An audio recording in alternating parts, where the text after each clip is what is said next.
Hey everybody, what's up? Doing something a little different. I'm going live for the first time to explain how I did my cheap MVG setup for airsoft. I started to break it down so I can explain to you step by step on how I did it. Excuse my background. I'm just too lazy to know it. Let me fix it up real quick. Could make it look a little more presentable at least. I should have did all this before, but me being lazy. All right. So I don't know how many people were interested in. A lot of people wanted to know how I did it, so I'm going to start.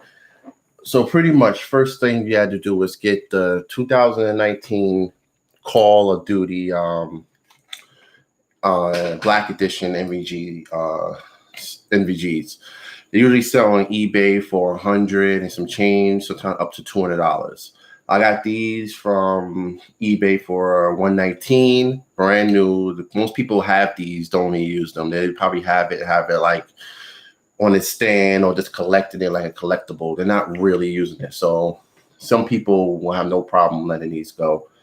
When you get it, it's going to be connected to this head strap right here, like so. And it's going to have this wire. Now the wire, let's talk about the head strap real quick. So this wire right here is going to be connected to the side. This wire that's connected is not anything. It's connected to the back. So most people think it's a battery pack, and that's why they think this wire is actually live. This wire is just for looks.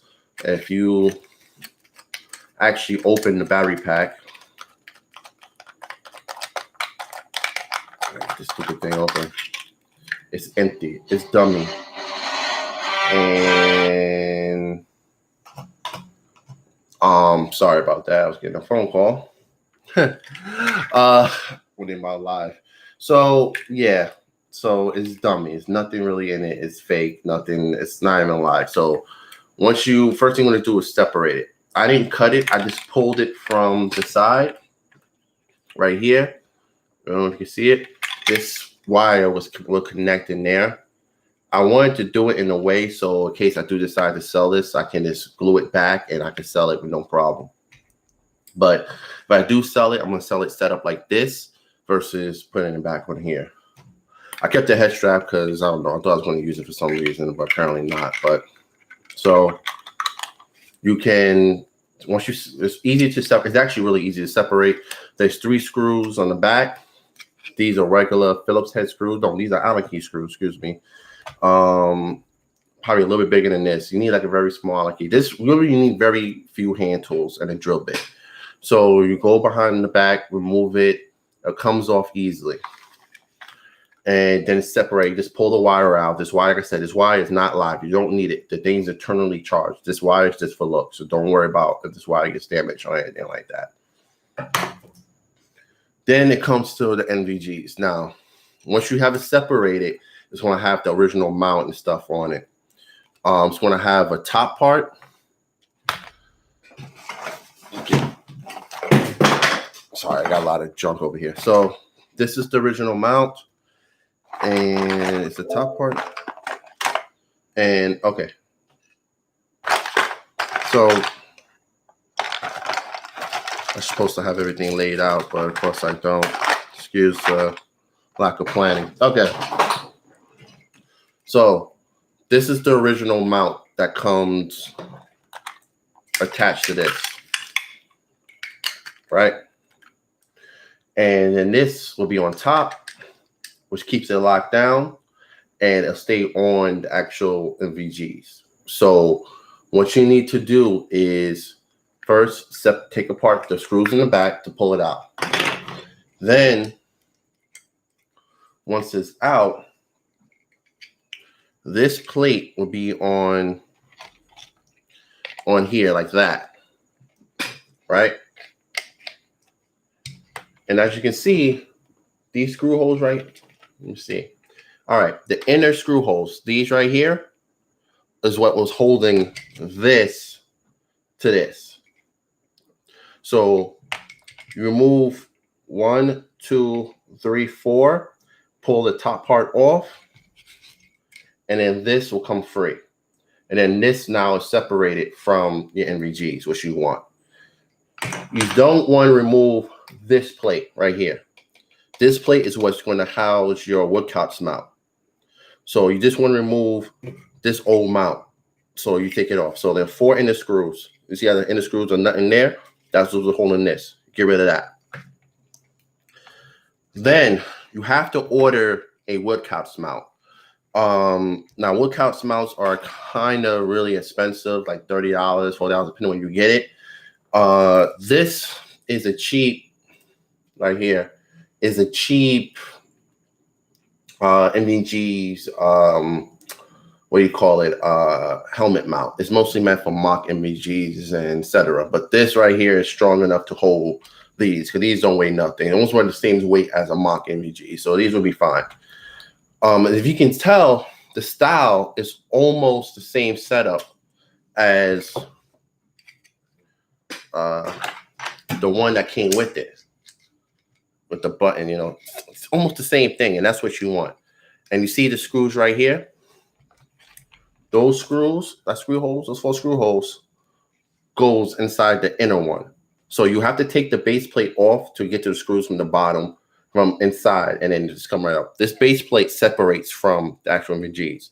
So I'm going to recap real quick. Once you separate the MVGs from the head strap, it's real simple. 3 screws. I believe they're Allen key. Going behind it, right here. This will be in the front like that, which connects the MVGs to it. Go behind it here, remove the 3 screws. It will separate. This wire, the wire that's connected to it, doesn't do anything. Don't worry about it. Pull it, cut it, whatever you want to do. Separate it.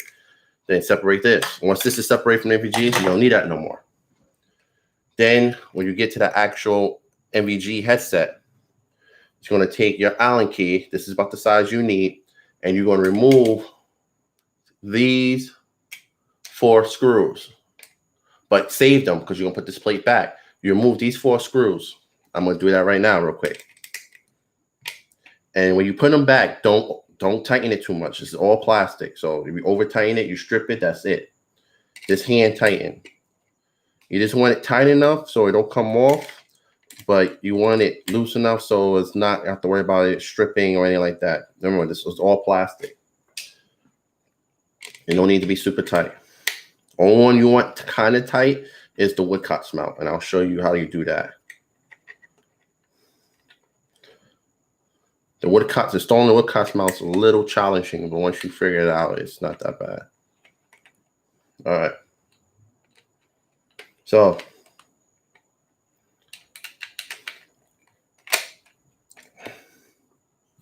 all right, now I remove the 4 screws, and now I can remove it. Now this is how it looks. Everything separates. So now we have the plate separated. So when you do that, all this is going to be connected, minus the woodcock's mount. So to separate this plate, it's going to be, I don't feel like taking the woodcock's mount off. So this plate is going to be on this. It's going to be on here like this, pretty much, give or take. So to remove this, you have to go inside, and you see the 4 inner holes. 1, 2, 3, and 4. You remove those, and then this comes out. Once this comes out, now the plate is free, and you can install the woodcock's mount. This is the actual real woodcock's mount. Now, these come with a plastic woodcock's mount, and I don't think I still got it in here to show you. If I do, Lord knows where it is. All right, so no, I don't have it. So it comes with a plastic woodcock's mount. Now, I really wouldn't use that one per se, because that woodcock's mount is plastic. I don't even trust it. Granted, these MVGs right here aren't really that much money, but you are spending $100 up to $200. I don't want to risk it breaking or anything like that. So spend the extra money and get an actual woodcock's mount, a real one. This is actually metal. So now that it's separated, you have this plate. What you want to do, once you get the woodcock's mount, and this is the exact one you need. You see, my camera can focus so you can see the model number. You gonna focus? Please focus.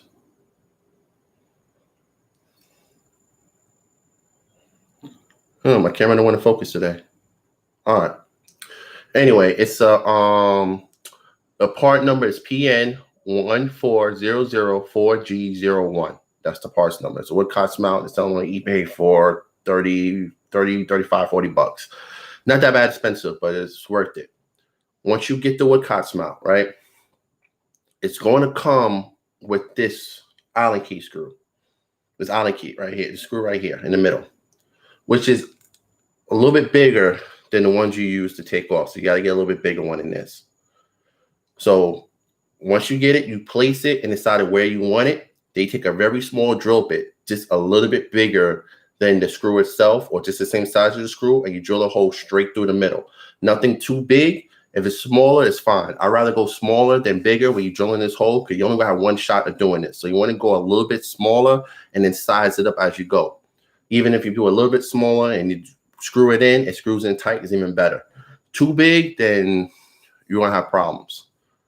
Once you screw the hole straight through, it will look like this.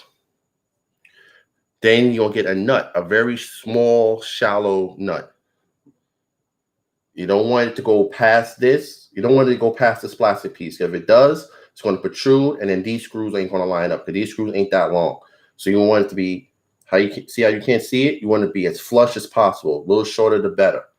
I also added, I don't know if you can see the little ridges underneath it. I also added a lock washer, just for extra stability, to make it more tighter so it don't move.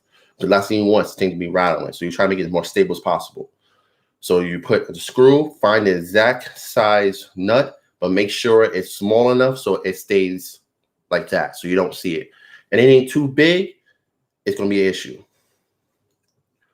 Then, for extra security, to make it more extra stable, what I did, you see this hole right here? All right, right here. Oops, excuse me. That hole right there. That's an extra little security mount. It's going to have a little detent. Take a regular outer clean like this side, bang it out, so you get an idea where that hole is. Use a very small drill a very small hole through, and then put the detent back in.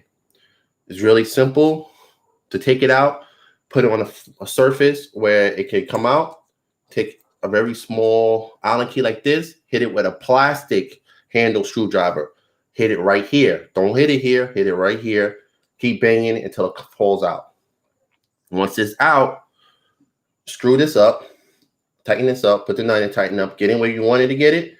That detent will prevent it from going left to right. It will lock it in the position you want, and that's what you want. You want this to be locked in.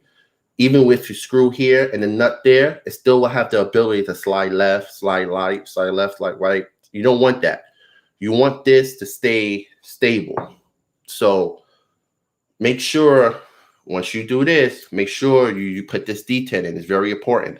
Unless you don't want it to slide all over the place. You want that to stay stable, because it can't unscrew itself. So make sure, recap, make sure when you drill this hole to put this screw in, make sure that the drill bit you use is slightly smaller than the screw.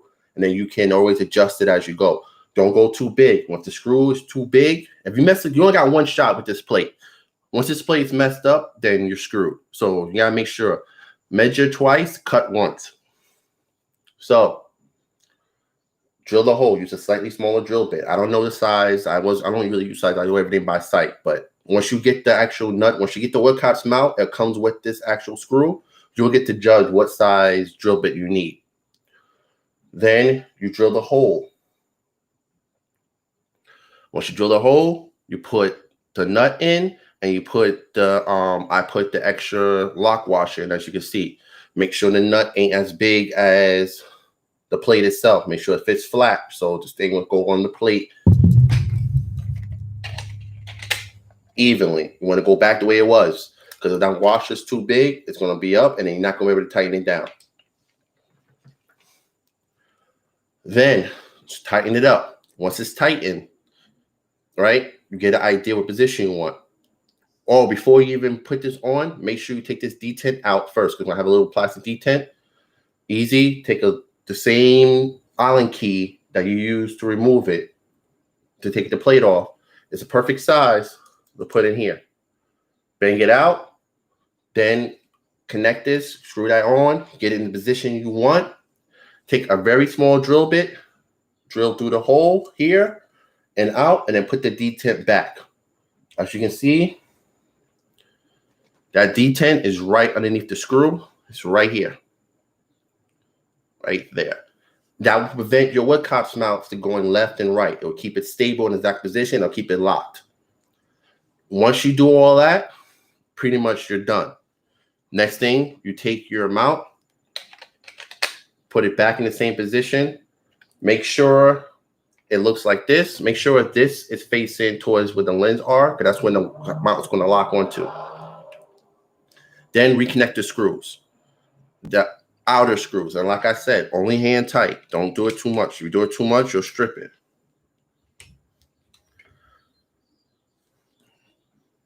The way I do it is I'll just keep rotating it until it gets flush. Then once it stops, less than half a turn, and I'm done. And I'll do all 4 like that. And don't lose these screws, because these screws are a pain in the butt to find. And if you drop them on the floor, try to find them. Make sure you keep an eye on them, because I said these things are a pain in the butt.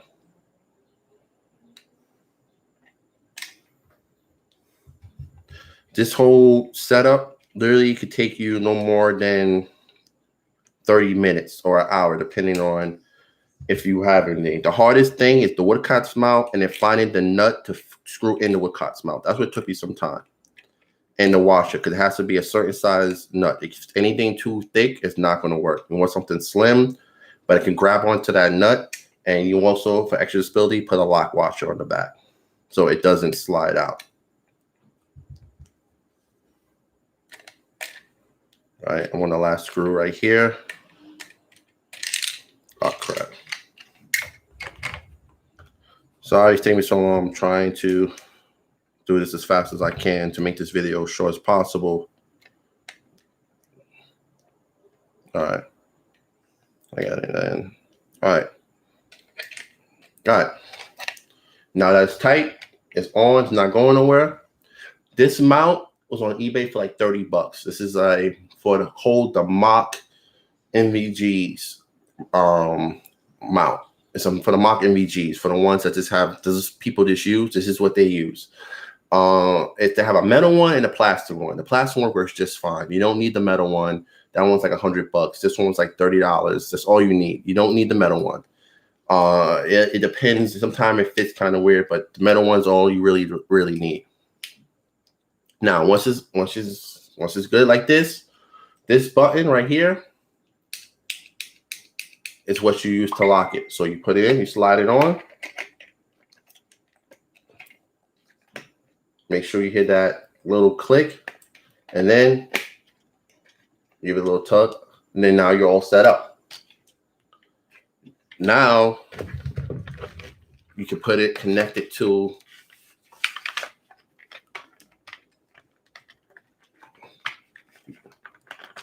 your helmet setup. There we go.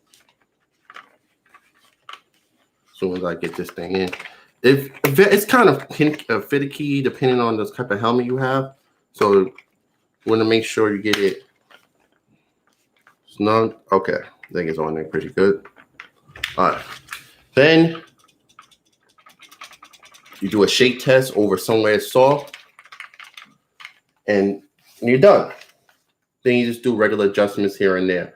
You want it so it's going to have a little wobble, but it's a lot stable. Without that washer or that detent, it's not going to be as stable as this. And then you have to worry about it unscrewing itself. This right now, it's not moving from the mount. It's mostly moving from the mount. It's not moving from the plate. It's moving from the mount. So pretty much stable. And if you do it right, what the only I like about this mount is that you have the ability to adjust the angle, how close you want it, and it's perfect. It's the perfect eye, like perfect, like right lined up with your eyes. So if you do it right, it'll be perfectly lined up with your eyes. You can adjust it closer or farther. It's kind of hard until the mount wears in. I didn't wear this mount in yet, but it's kind of hard, but it works perfectly. If you see These right here, these are just tempered glass I added to protect it from BBs. You don't have to do this. I just did it just from my own, thought process. Don't worry about it. And yeah, after that, you're done. That's the basic way of doing your cheap, I call it the cheap NVG setup for airsoft. It's very easy. It's not really difficult. Plus, there's plenty. I found how to do this on an article on, I forgot, it was on YouTube. Somebody did it. And I went and I read the article and I just went through the directions. And then I did a little extra stuff, like make sure I put the D10 in the washer and stuff to make it more stable. And if you do it, like I said, you see, it's not moving, and that's what you want. You want to keep it as stable as possible, because when you're running and stuff like that, you don't have to worry about the mount separating from the actual NVGs. And then you're done. You have cheap mod NVGs for airsoft. Now, you're going to get a lot of crap for this. I'm telling you this right now, because I get a lot of crap for this. They're going to say, oh, you're spending all this money. And I ain't spending all this money. Like, you wasted money getting NVGs, and where you get real NVGs, because this uses IR lights, and anybody with night vision or stuff like that can see the IR lights, and a whole bunch of bullshit. Listen, I did this for my budget, and I wanted to see if I can do it. Whether or not people can see the IR light, I really don't give a crap. I just want to do it to see if I can do it, and I want to be able to see at night when I'm going to, let's say, like I said, I'm going to a big game in September. I want to be able to see at least around the camp. If I don't do any missions with this, at least be able to see around the camp, or I just want to see how it works. Or it'd be good for QCB, close quarters, when you're inside of a game. It gets kind of dark. This also be perfect. Nobody's going to be rocking real NVGs anyway. It varies. Whatever you want to decide to do. This is a good alternative for people that can't afford real NVGs or don't really know what to go. You can try this on and see how you like it. And if you already have these, you might as well use them. You paid all this money for them. You're just going to have them sitting there for display. Like, they put them to use. And the charge on this is great. And for those that keep thinking that, wow, like I said, that wire doesn't do anything, it charges right here on the side. If I can get it out. Because, of course, now, okay. Right there on the side, put the USB port in, and I'm going to connect it to the back of my helmet. I have a battery pack, and this thing will probably last most of the night. And like I said, I did a video on how this looks. You get you get a couple features on it. It has the regular green vision, like it was in the 2019 Call of Duty. It has gray. It has long range and short range. Yes, it uses IR lights. Yes, IR lights be picked up by some cameras or whatever, or other night vision. But unless you really seriously, hardcore people want to have all that, just having something to see at night is then. Plus, it look cool. Even if you don't want to use them just for their feature, but have something more better than those mock ones, these are perfect. These does make your helmet top heavy, so I do recommend getting a counterweight, or doing what I'm going to do is put a battery pack here to kind of offset the weight. So make sure you definitely do that, because it'll always make it a little bit top heavy. So put something here, battery pack or counterweight, to kind of offset the weight so it fits comfortable on your head. You also want to make sure first you also have a good helmet when you do this. Make sure the helmet is comfortable and fits tight on your head. You don't want nothing loose. You don't want nothing where you can go side to side, because then that makes more rattle. It gives an opportunity for more things to happen. You want something stable on your head. It stays tight. I had to replace my helmet with this one. So I wanted something to feel more tighter and more comfortable on my head. This one has the tie strap in the back, so I can lock it down and pull it down. I have a big head, so that's why I have issues looking for helmets. But make sure you have a decent helmet before you do any NVGs or put anything in that spot. Make sure the helmet is good and doesn't go side to side. It's going to mess up your cameras and everything. And yeah, like I said, it's real simple. Don't be scared. It's really easy to do. All you really need is this size Allen key and one a little bit bigger than it. I believe these screws in the back are Allen keys, or they're Phillips. These three right here, and this will separate. This is the mount that comes with it. Dropping stuff all over the place. This is the mount that comes originally on the NVG. This is what connects it to the head strap. Now, if you just want to use it, you can just use the head strap. But my head don't fit in this small thing. What? This is how it will look normally. Take it out. Once it's out, the beautiful thing, this is really close to how the mount comes with it. So it's really easy to do. All you have to do is just add the Woodcock's mount. Where you get the Woodcock's mount, it's up to you how you want to do it. Like I said, this mount comes with, Let's see if I can get this out so I can show you. This mount comes with its own woodcock mount. It's a plastic one, yes. I didn't really like it that much, and I didn't like the detent that came with it. It really come with a long enough detent, so that's why I didn't use it. That's why I went with an actual real woodcock mount. This is metal. It's actually a real woodcock. Well, not metal. I got aluminum, and it comes with a good detent. And you want that detent to put it in there to make sure it doesn't move side to side. So no matter how much I try, it's not going to move because the detent's preventing it. That's very important. It does more than nut. When you just put the nut and the washer in there, it will lock it down, but this will still can pretty much move. But this is very thin plastic, so it still can move. The detent will prevent it. And yeah, so that's how you do it. Any questions, just leave in the comments below. I know I did this video early. A lot of people, I promised that I would show them how to do this. A lot of people asked me how I did it, so I thought I'd do a quick live so I can go step by step. Any other questions you have, just leave in the comments or DM me either on Facebook at Bastard Gaming. I see Rap Bastard NT. You could contact me there, or you could just put a thing in the comments, and I'll try to contact you. I tried to answer everybody's comments if they had any questions about it. And worst case scenario, we need more information, I will contact you, or we can talk via Skype, Zoom, or whatever. And I'll try to make it easy as possible so you can do this conversion. And also, you don't have to, but I added a case to it because after doing all that work and going through that, you want to make sure at least they stay semi-protected while you're traveling or whatever. I mean, they have hard cases and stuff, but this was like very cheap. This was like $10. And also, the Allen key that you use, I always keep it with me just in case I have to tighten something later on. And let's see if I get this thing on. What's wrong with it? Yeah, so it's in the case, it's protected. I don't worry about the lenses getting scratched up. So that's pretty much how I did it. Like I said, any questions, ask below, and I'll try to get back to you as soon as possible. Just be warned, it's kind of little, just make sure you have a drill, not done too powerful, small drill bits. Rather go smaller first and then enlarge it better when you put in the detent. Don't go too big. Allen keys, everything hand tight, nothing too tight, and you should be fine. Anyways, your boy Fumbles from Bastard Gaming and Team Final Measures, and I'll catch you later. Peace. Hope y'all enjoyed.